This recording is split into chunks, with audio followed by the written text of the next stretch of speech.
Bonjour à tous, donc Gilles, l'agriculteur du Loiret. Bon ben là c'est le redémarrage de l'irrigation.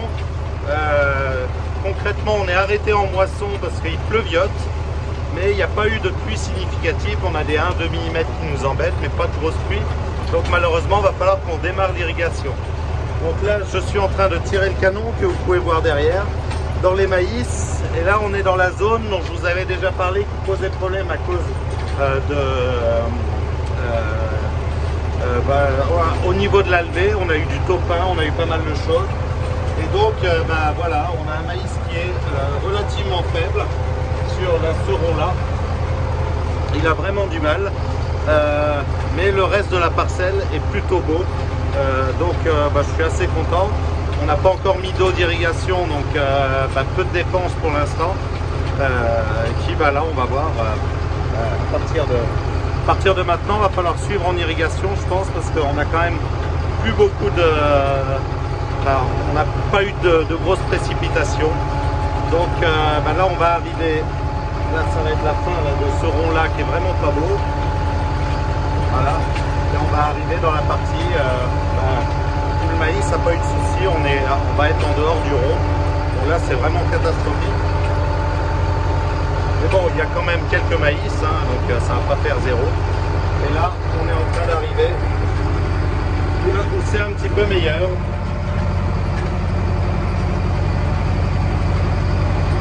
Et plus on va aller dans le reste de la parcelle, meilleur ça va être.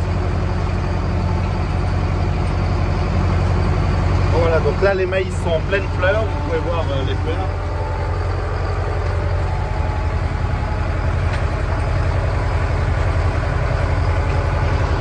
Donc là vous voyez les maïs, ils arrivent pas encore à la hauteur de la cabine, mais presque, donc ils sont plutôt magnifiques. Il y a des belles coupées dessus, ils sont en pleine fleur, donc maintenant il faut qu'il y ait une bonne pollinisation. Ça devrait pas poser trop de problèmes. Regardez un petit peu, là ça y est, on est dans le meilleur, ça dépasse la cabine.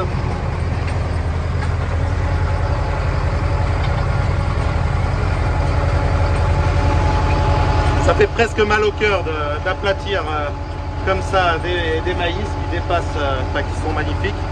Mais il faut bien les arroser. Sans ce coup d'arrosage, ce sera moins bon. Là, c'était une ancienne mare qu'il y avait il y a très longtemps. Et on voit, le maïs est beaucoup plus petit, il a beaucoup plus du mal.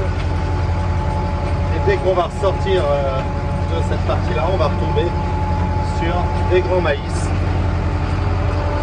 Donc cette année, on voit vraiment l'hétérogénéité des terres qui s'affirme, avec les zones qui ont peiné au début, qui se sont fait manger par les topins, tout ça, et les zones qui ont bien poussé, qui sont vraiment très très belles.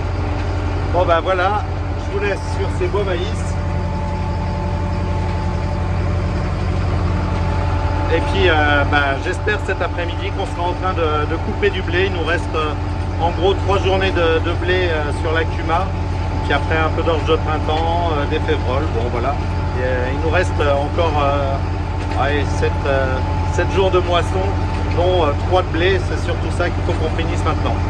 Bon allez, je vous dis à bientôt pour une nouvelle vidéo. Au revoir.